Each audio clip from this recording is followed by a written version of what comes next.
Estamos, enfim, entendendo o quão bárbaro foi o crime contra a Marielle e seu motorista Anderson. Porém, o que poucos têm discutido é como esse caso mostra a gravidade e complexidade do problema de violência no país, tendo raízes em muitas áreas e impondo uma análise sistêmica para resolvê-lo. Por isso, nesse vídeo eu vou mostrar como o caso da Marielle não mostra só o retrato do Rio de Janeiro, mas sim de todo o país e até de toda a América Latina, sendo um problema muito pior do que você imagina. Então, se você quer entender isso, fique por aqui. Eu sou Gustavo Lustosa e você está no Biologia Política, canal de divulgação científica, mas também da análise política. Se inscreva no canal, curta e compartilhe com os amigos. Agora você já fez tudo isso, então vem comigo. Olá, Homo sapiens. Vamos falar sobre política? É um tema pesado, minha voz não está muito boa, que estou meio gripado, mas eu não vou me furtar, não vou fugir desse tema, porque é um tema que é super importante, faz tempo que eu quero falar sobre ele. E eu acredito que falar sobre o caso da Marielle, explicar o que foi, explicar o que é o problema de segurança pública no Brasil, o quão grave é, porque as pessoas não têm noção. Eu sei que você com certeza sabe que a gente está numa situação ruim, mas acredita em mim, muito provavelmente no final do vídeo você vai se surpreender negativamente. Você vai descobrir que é pior do que você imagina. Então, mostrar essa realidade, que é o que a Marielle lutou toda a sua vida, eu acredito que é uma forma de respeitar a sua memória e honrá-la. Mas, antes de entrar no tema propriamente dito, eu gostaria de explicar o que de fato representa o símbolo Marielle. Porque eu sei que muitos pensam que é uma narrativa política, uma questão partidária, e não é. E eu sei que muitos falam também, nossa, mas por que chorar só por ela? Quantas pessoas também morrem todos os anos? E esse é o ponto que talvez você não entenda, ou alguém que você conheça não entenda. A morte da Marielle não é só a morte da Marielle. Ela simboliza, ela expressa todas as mortes, todas as violências, todas as injustiças que nós sofremos pelo Estado ou pela incompetência do Estado. Principalmente nós que somos de minorias, porque o que foi feito com ela foi um crime muito bárbaro. A milícia executou à luz do dia uma intervenção militar com tanques na rua.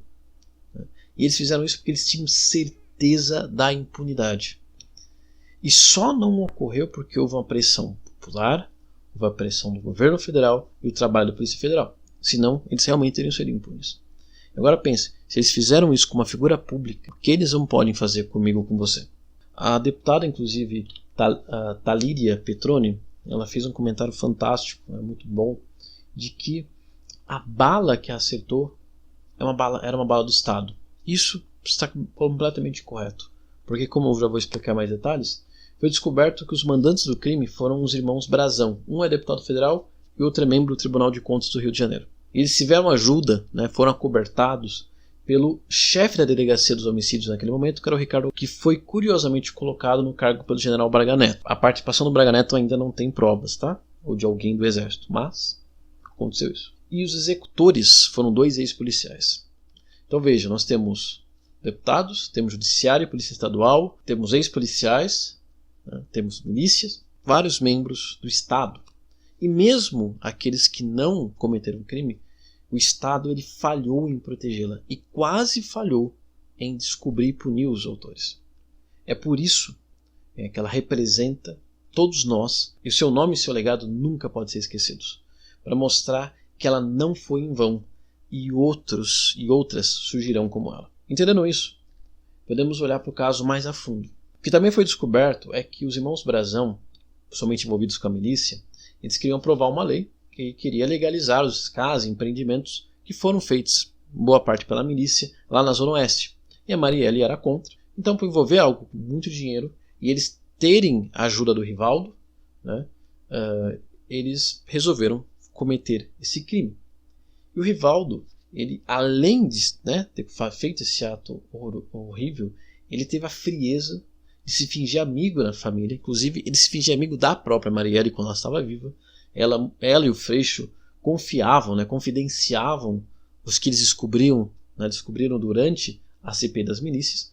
E então, quando houve o crime, depois que houve o crime, ele se aproximou da família, fingiu ser amigo e fez com que a família fosse contra a federalização do processo. Então quem ficou à frente das investigações foi ele mesmo, pois que eles tinham certeza da impunidade. Então, o caso dela a gente pode destacar primeiramente 3 pontos. O primeiro deles, obviamente, o poder das milícias e facções, né, no Rio de Janeiro e outras regiões. Né. O aparelhamento da polícia e do judiciário, principalmente estaduais. E terceiro, o fracasso do nosso federalismo. Bom, começando do primeiro ponto, né, que são as milícias e facções. Aqui a gente pode fazer uma divisão tradicional, tá, simples, que é: facções criminosas são grupos de criminosos, né, mesmo, tradicionais, normalmente envolvidos com tráfico, que tem uma hierarquia rígida, um sistema ali, uma organização muito boa. Já as milícias, elas são compostas por ex-policiais e ex-militares, ou às vezes policiais e militares em atividade. Historicamente elas começaram como grupos de extermínio e foram evoluindo até virar um estado paralelo que passou a extorquir, né, a população local, principalmente o comércio, em troca de uma suposta proteção às facções, à criminalidade e, claro, contra eles mesmos. E aí mais tarde as milícias começam a praticar outros crimes, inclusive às vezes com tráfico, às vezes se aliando, às vezes lutando contra facções. Mas o que elas têm mais feito, e nesse caso em particular, foi a grilagem. Né? A grilagem é a tomada de terrenos de maneira legal. No caso, eles normalmente desmatam uma área de preservação e vão lá depois e constroem uma casa, um empreendimento, ou já chegam num local que já está desmatado e não era para construir coisas, eles vão lá e constroem. Muitas vezes são casas, são empreendimentos de luxo, ok? E aí depois eles tentam vender esses terrenos, né? Ou para empresas, ou também para o agronegócio, cada vez que eles desmatam para fazer pasto, fazendas e assim por diante, ou simplesmente para especulação imobiliária. E aí mais tarde eles fazem pressão para que seja legalizado tudo isso, como estava acontecendo no Rio de Janeiro. Então, inclusive, veja, guarde isso, que tudo está relacionado: milícia, grilagem, desmatamento, agro e também o centrão.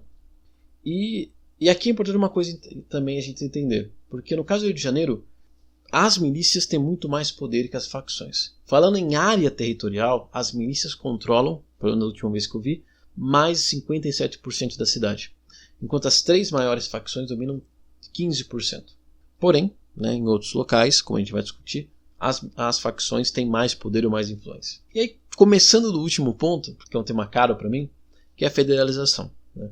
Porque a federalização ela é bastante popular tanto na direita quanto na esquerda, inclusive o municipalismo, né? Que é uma visão mais radical, né? Que todo o poder, quase todo o poder tem que ficar na mão dos municípios, que é uma ideia bonita, legal, mas ela tem uma falha muito óbvia, né? Que é muito mais fácil um poder antiético, criminoso mesmo, dominar uma cidade ou um estado do que um país todo. Então, por exemplo, uma cidade que tem 10 mil habitantes, se um grupo tiver controle de 5 mil, esse grupo nunca mais sai do poder. Elege sempre perfeito. E é praticamente impossível esse grupo sair democraticamente, ou sem, né, ter uma intervenção externa, sair do poder. Né? Por isso que a gente vê com muita frequência em municípios pequenos famílias que se perpetuam lá para sempre, por décadas, por séculos. Mesmo em cidades grandes você tem várias famílias, coronéis, que dominam bairros assim por diante. Tá? E lembrando, isso ocorre em todo o país, ocorre até aqui em São Paulo. Tá? Não é só no Nordeste como muitas pessoas pensam. Não, isso acontece a olho nu, às claras, em todos os locais. Só que isso não devia ser uma surpresa, tá? Porque o federalismo ele foi criado para isso. O federalismo no Brasil foi criado para dar poder às elites locais. E é claro que eu não estou aqui defendendo um federalismo radical, que o governo federal tem que controlar tudo, não é nada disso. Só que o que aconteceu no Brasil é que a gente, por esse motivo que eu falei histórico, a gente muitas vezes descentralizou o que não deveria descentralizar ou descentralizou mal e centraliza o que não deveria. Né? Então não há nenhum contrapeso aos estados e municípios. Eles não são realmente investigados. Os tribunais de contas muitas vezes estão lá para inglês ver, por exemplo. Né?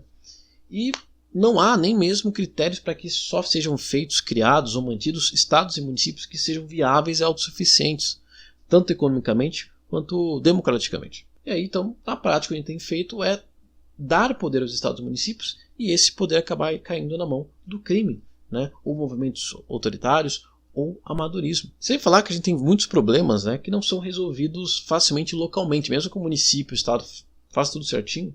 É difícil você falar de questão ambiental, saúde a nível municipal, sabe? Não faz muito sentido. né? E no caso da segurança, não é tão diferente, né? No caso da segurança, em tese, os estados e os municípios é que têm maior influência, porque eles controlam a polícia militar, a polícia civil e a guarda municipal. Só que, ao mesmo tempo, eles não tratam do Código Civil, eles não podem ali mudar penas, né? Eles dependem de repasses, né? Essa divisão entre polícias também é muito questionável. E como eu falei, há estados que não têm estrutura, né? São muito pequenos, são muito fracos, são muito pobres e, portanto, acabam sendo controlados pelo crime. E aqui a gente pode falar no final sobre o poder das facções e milícias, né? Como eu falei, no caso do Rio, as milícias são mais poderosas, já no restante do país é mais as facções, tá? E aí é importante destacar, né, lembrar que as facções, e mesmo as milícias pode acontecer, elas mudam de estratégia dependendo da região. Há cidades que as facções elas são estados paralelos, controlam regiões, territórios gigantescos. Em outras elas trabalham como máfia, trabalham escondido dentro de presídios, trabalham dentro do poder público mesmo muitas vezes, ou privado, escondidos, né, sem controlar, né, comunidades ou coisas assim. Por exemplo, nesse mapa que vocês estão vendo, tem o poder, né, do primeiro capital. E nos últimos 6 anos ele cresceu, como vocês podem ver, nos últimos 25 anos, desculpe, ele cresceu mais de 6 vezes. E vê que ele já praticamente domina todo o Sudeste, ele é muito forte no Nordeste e no Sul, mas ele está em franca disputa no Norte. Inclusive o desmatamento na Amazônia também cresceu devido à grilagem e mineração legal, mas também por essas lutas entre facções, porque lá é uma rota, né, de tráfico muito importante internacional, tá? Lembrando muito disso, né? As facções elas trabalham, as grandes, né, com o tráfico internacional. Elas não estão aqui trabalhando para vender só aqui, tá? Mas isso fica para outro vídeo. E outra coisa importante, é que já está sendo muito estudado sobre isso, é que eles têm muitos aliados na polícia, no judiciário e, é claro, na política, né? Inclusive agora a gente já sabe que as facções estão pagando bolsas de estudos para os seus membros para eles se formarem em direito e depois passarem em concurso para serem juízes. Um ponto também que eu quase esqueci é a questão do Centrão, né? Tá? Porque houve essa polêmica que um dos envolvidos com esse crime chegou a fazer campanha, por exemplo, para Dilma, mas também chegou a fazer campanha para o Bolsonaro. Tá? Já os irmãos Brazão são do Centrão, né? São de partidos considerados do Centrão, como o PL e o União Brasil, assim como esse outro também. Então, só para deixar bem claro esse ponto aqui. Eu não vou entrar em muitos detalhes, porque é um assunto complexo, mas o que é importante você saber ou relembrar é que o nome Centrão ele é falso, ele é mentiroso, tá? Ele leva ao erro.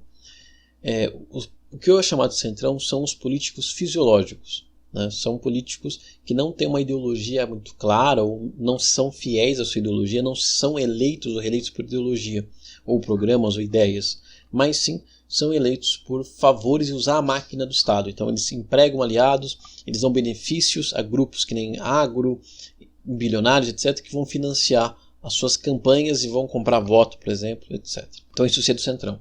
E muitos do Centrão são também são aliados, ou são financiados, ou são membros de milícia. Tá? Vale destacar que, por exemplo, Jair Bolsonaro, quando jovem, defendia abertamente legalizar a milícia, defendeu a milícia, inclusive, em discursos, assim como Flávio Bolsonaro era próximo, era amigo pessoal muito forte, mas era próximo ali, chegou a defender em vários momentos o Brazão. Ok? Então, até mesmo o medo do Bolsonaro ali de não deixar o Moro ter poder sobre a superintendência do Rio, será que tem alguma coisa a ver com isso?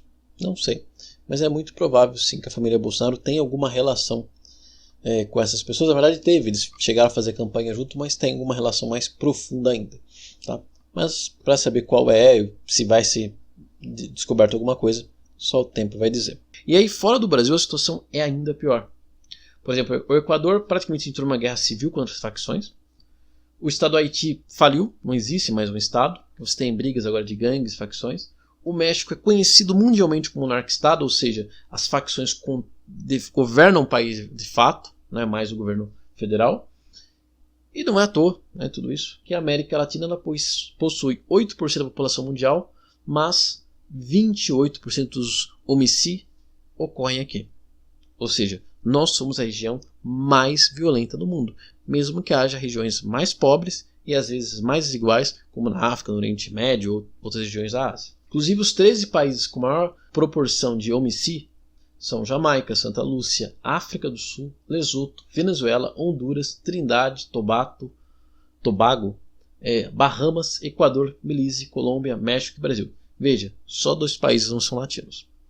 Já em números absolutos, o lugar que mais morre pessoas são Brasil, Nigéria, México, Índia e África do Sul. Esses países são responsáveis por 38%. Lembrando, é claro que violência não se resume a homicídio, mas é um dado mais claro, por isso que eu estou usando eles. Só mais um adendo, porque esse tema tem uma confusão que ocorre muito por influência da mídia, né?